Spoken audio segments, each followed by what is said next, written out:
NRI అంటే ఒక బాధ్యత లేకపోతే ఒక ప్రైడ్ బిరుద? నా రక్తంలో ఇండియా ఉంది ఎన్ఆర్ఐ అంటే.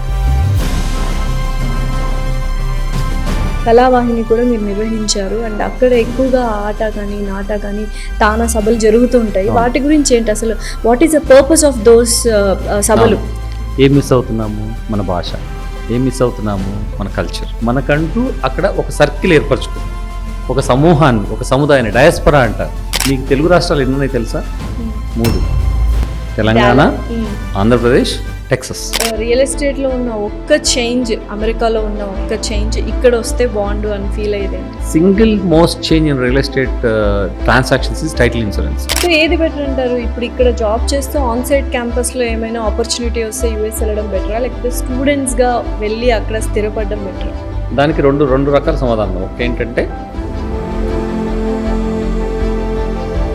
సో మీరు స్కూల్ కట్టించాను అన్నారు కదా, what was a project? It's better than any school in Hyderabad. దానికి ప్లే గ్రౌండ్ ఉంది, 4 ఎకరాల స్థలం ఉంది. అంత స్థలం ఉండి అంత కంఫర్టబుల్ స్కూల్లో హాయిగా చెట్ల కింద ప్రకృతిలో చదువుకోక ఈ డబ్బా స్కూల్లో జైల్లో వేసినట్టు ఇవన్నీ. నాకు హైదరాబాద్లో ఏ స్కూల్ చూసినా జైలు గుర్తొస్తుంది. డెఫినెట్లీ.